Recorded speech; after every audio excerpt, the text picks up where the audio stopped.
Hello, Verida, and welcome to the next episode, episode 3 of Life Inside Verida. We are happy to have you here again today, and we're going to be talking about a special topic that all of us can relate to. We are going to be talking about nutrition, health, and wellness. And today we have a special departmental guest from Human Resources. We have Marie Brittingham with us. She is our HR benefits manager. And Marie is going to be sharing with us some things in terms of what's going on at Verida in regards to health and wellness. And we also have a special guest in just a few minutes that Marie is going to introduce. So hopefully you'll be able to get some great information out of today's podcast. We have a lot of great information. Also, one of the things that we want to share with you is that you will be able to get our podcast on YouTube as well as Vimeo, as well as our SharePoint site and our social media sites as well. So please take a look. There'll be information that will be shared throughout your facility. We will be sending emails and other information to keep you updated when the next podcast will take place. But we're glad to have you here, glad to have all of our listeners. So we're going to go ahead and get ready to jump right into our topic today. So as we do, I'd like to have Marie introduce our special guest. Good morning again. My name's Marie Brittingham, and I am the benefits manager with Verida, and I've been with the company for 15 years. Today, we have a special guest, Gail Downing from Tanner, and Gail will tell us more information about health and wellness and nutrition and how it relates to mental health. Gail? I am a nutritionist as well as a health coach and a demo chef at Tanner, and we have several programs there that deal with health, mental health, and overall wellness. And the first thing I want to say is great opportunity that your company is giving you to get this information, because we are dealing with epidemic proportions of some things, especially like type 2 diabetes and hypertension. And the one thing that I want to share with you, all of these things can be adjusted, if not turned around, by lifestyle changes. Lifestyle changes include what you eat, your sleep patterns, and exercise. And I would say those are the 3 things that you sort of want to focus on. Wow, that's fantastic. Thank you, Gail, for that. We're going to join and ask Gail a few questions as we go through this podcast. But first, I have a couple of questions for Marie, just so that we can share in terms of information throughout the company. My first question is, Marie, tell us about the health and wellness program here at Verida. From a corporate perspective at Verida, taking care of employees' health is taken very seriously, and it's top priority. We partner with EBMS, Cigna, New York Life to provide the best-in-class benefits to our employees. Our CEO is also on the board of Tanner, and we are a self-insured plan. We take steps to keep costs low so that we can pass that savings on to our employees, and also attempt to define cost-saving measures to save our plan money for the organization. In addition to partnering with our brokers to find cost-saving measures, we take steps to alter our plan design so that we can provide savings and attempt to pass that savings on to our employees so that the costs do not rise as things rise in the market. Well, that's a great thing to know. I'm sure for all employees being able to pass those savings on to us. So thank you very much, Marie. Now, tell me also, I guess, and I'm sure that Gail can also chime in on this, but, how does having healthier employees benefit the employee themselves as well as the company, Verida? At Verida, healthier employees benefit the organization because employees live healthier lives and they live longer, and there's better health outcomes from when illness occurs if they're leading a more healthier lifestyle. Healthier employees benefit the organization as well because there's less absenteeism, less turnover, and they're more engaged and available for the organization. That's fantastic. That's fantastic. And one of the things that we'd like to do, even with our podcast, as we're sharing this information, is we'd love to hear from you.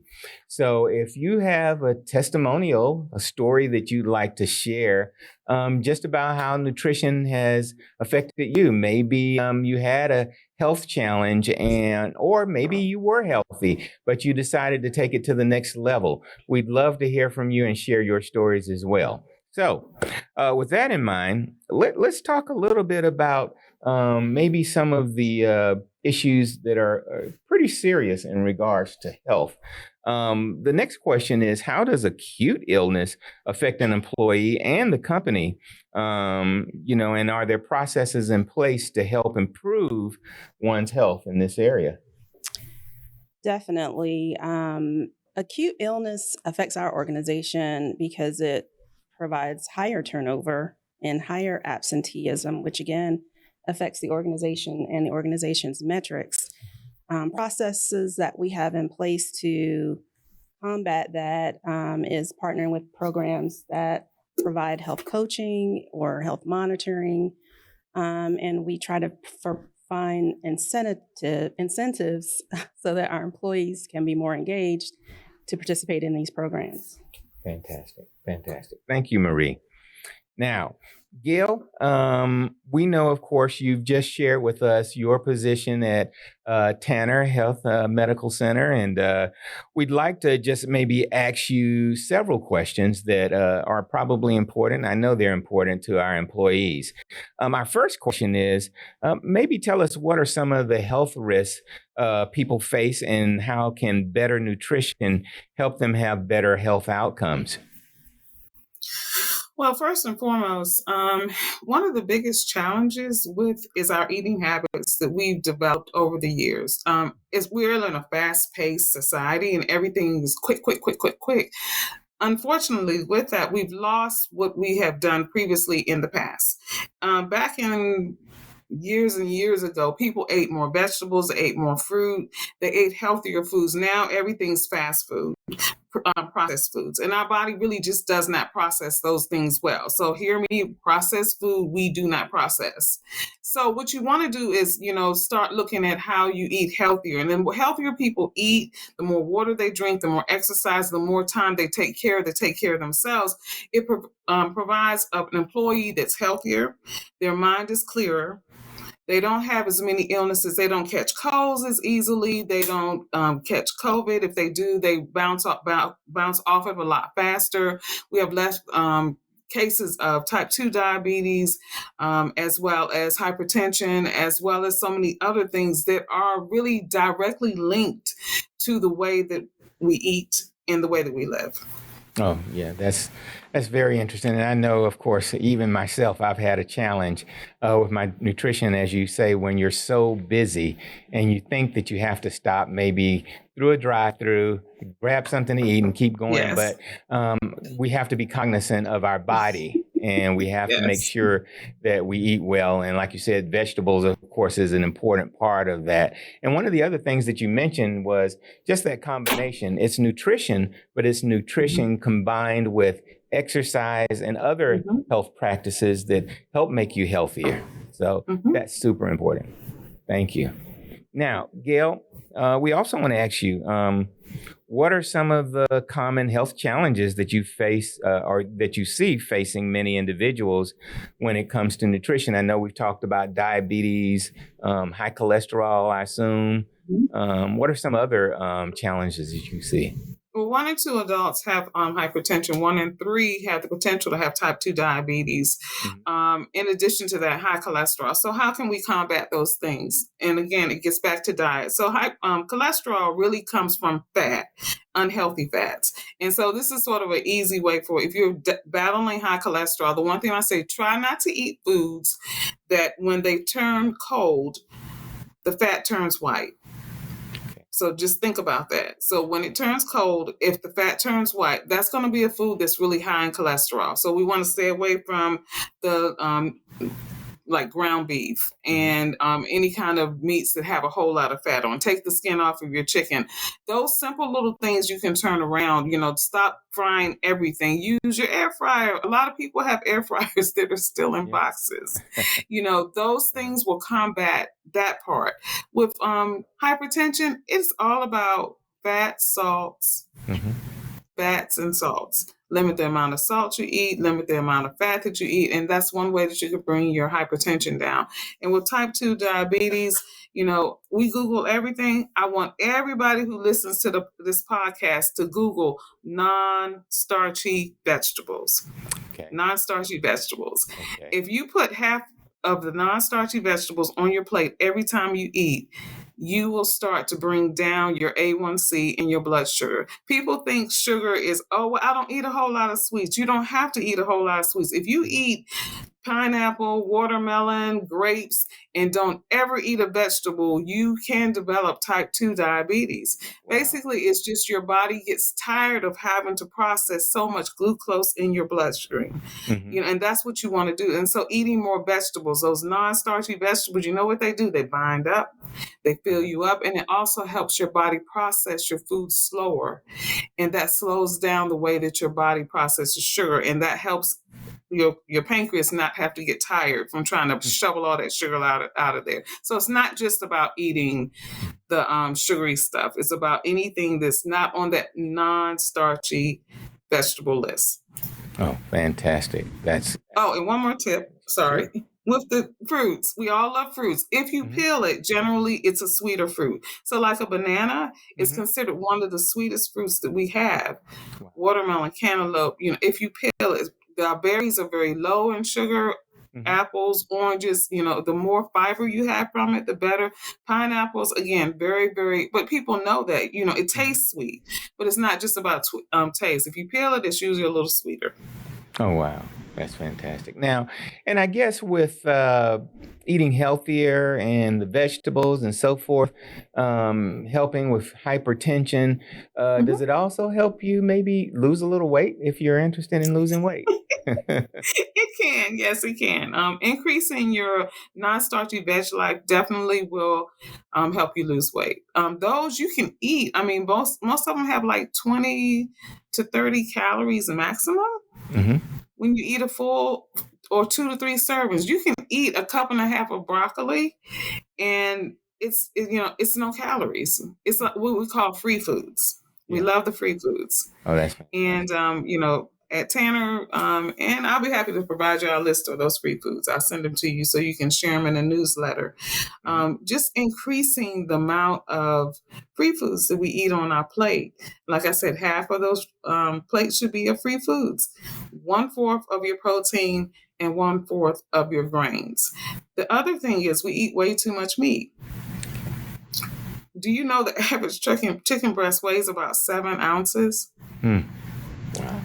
According to a lot of diets, the DASH diet, Mediterranean diet, that's the entire amount of protein that you need for the day. Wow. I'm eating too much chicken then, right? It took me a long time to wean my husband down. Yeah, it's healthy, but you don't need that much. Your body can't process more than about 3 to 4 ounces of protein at a time. So you just want to keep that in mind when you're making a meal. Oh, that's great to know because, I think like you said, when I think eating chicken is healthy or whatever it is, but I may like to eat a breast or a thigh or whatever, but you can eat a little bit too much of it, so you don't need that much. And I know it's probably true. You don't need to eat that much to be full. No, you don't. Satisfy your hunger, but you don't necessarily need to eat a full plate like sometimes we probably do. That's right. And let's play the water game. How much water do you drink a day?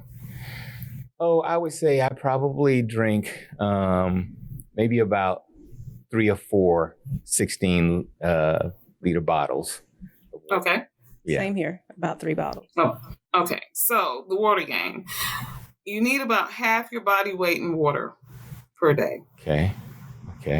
Wow. And so why is that? Because our body is mostly water. Yeah. So how do we replenish it if we're not drinking it? So take your body weight and divide it by 2, and that's how many ounces of water you need to drink. We would say, I drink tea or I drink coffee. You only get 50% count of water when you drink tea or coffee. And soft drinks, forget about it. Yeah. Again, sugar. Yep. Absolutely. Well, that's certainly a great tip. That's one of those things that I think that's, again, easy for all of us to do is to drink more water. And immediately that's going to help our bodies. It's fantastic. It will. Well, Gail, let me ask you another question. When it comes to healthy eating, are there some quick tips that you can share with us when we head to the grocery store the next time? Yes. First of all, I always tell people develop a list of 6 vegetables that you like, and that can include like salad. So at my house, I make a huge salad every week, about twice a week. And I cheat. I'm a chef as well. I'll admit that I do cheat, but like those salad bags, like the kale salads and all of those, the stuff that they put in there, like the crunchies are really good, but the dressings, you have to be careful because a lot of times they're laced with a lot of salt and also a lot of sugar. But that's some spinach, your favorite kind of lettuce chopped up and put in a bowl will make a bowl that's about this big of salad. That's like about 6 meals for me and my husband. So we take that for lunch every day. That's one tip. The other tip is looking at your meats. How much meat do you really need in a week? And just purchasing enough to make sure that you can cover what you need to cover. Look for the sales. Buy one, get one we know what store that is. We won't advertise their stores, but also coupons and then stuff that's been marked down. And then also check with your local farmers market. Sometimes you can find great deals from the local farmers market. There's a lady in your area that sells strawberries, and a gallon of strawberries is $20, but these strawberries are so much better than the ones that you buy at the store. So it's just a matter of really taking the time first. Figure out 6 vegetables that you like to eat. Think about your grains, but also think about what are your other proteins that you can have. So beans, like dry beans. Dry beans are very cost effective.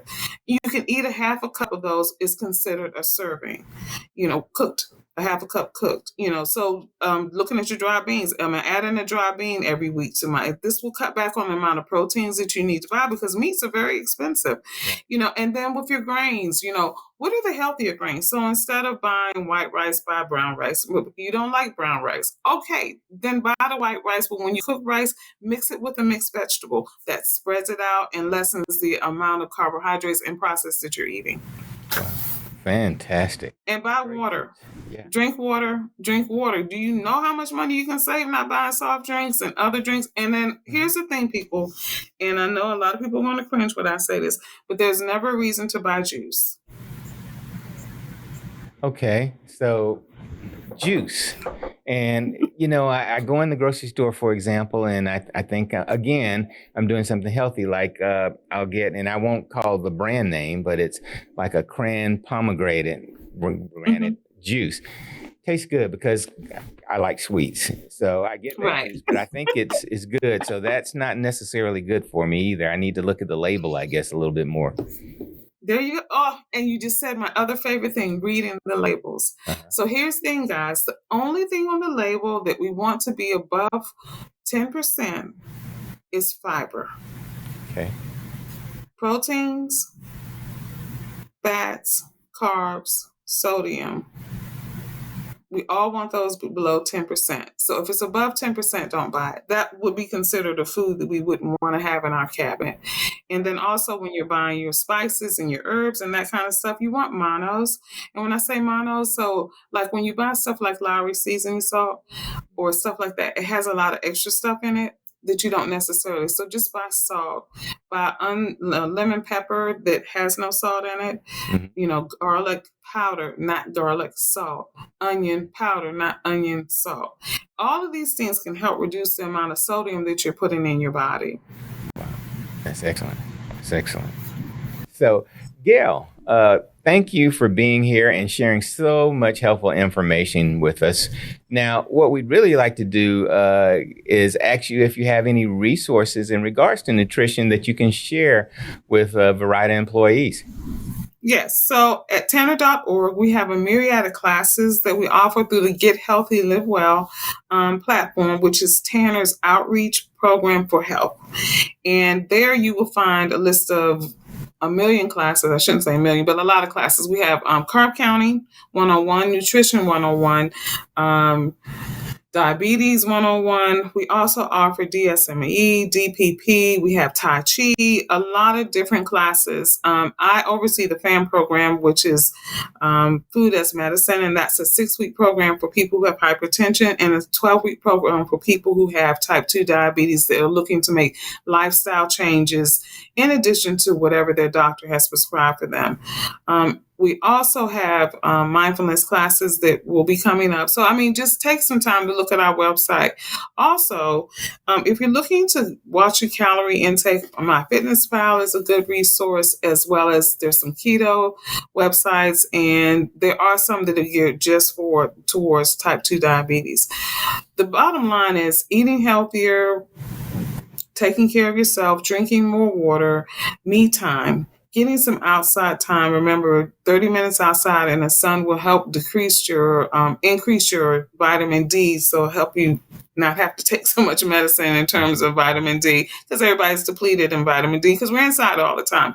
But it also will help with mindfulness and your mental health. Mental health is directly affected by the foods that we eat. And with May being Mental Health Month, take some time to see where you're at, assess where you're at. And I'm sure that y'all have wonderful programs to also help with that, EAPs. But if you feel yourself overwhelmed, remember the foods that you eat directly affect that. So the healthier you eat, the more your body works, the better your brain works, and everything functions a little bit better. As a person who suffered from anxiety and also depression over the years, I can honestly tell you a healthy, balanced meal with lots and lots of green vegetables makes me feel a whole lot better. Goes a long way. Yes, it does. And drink your water. Absolutely. Well, Gail, thank you so much. We appreciate you sharing your expertise.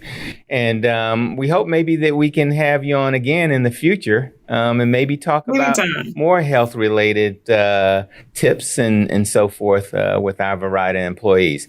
Now, before we go, I did have, Gail, one other question that I wanted to ask you, and we may edit this in as well. But we wanted to ask you maybe if you had any tips on particular types of oils we should use if we are cooking versus, say, the old-fashioned way that we used to use oils. So just like with the cholesterol, any of the oils that will not coagulate. So olive oil is always a good one. Avocado oil. Some people use walnut oils. You have to be careful with those because of allergens. But oil that will not coagulate when it's cold. Those are your better oils.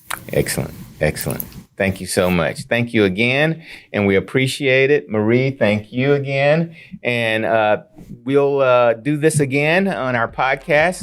This is the end of episode 3, Health and Wellness, and we appreciate everyone for coming on and viewing our show, and we look forward to seeing you next time. Take care. Thank you for having me, and thank you for everything y'all do for your employees. That's really important and great. Take care. Bye. All right. Bye-bye.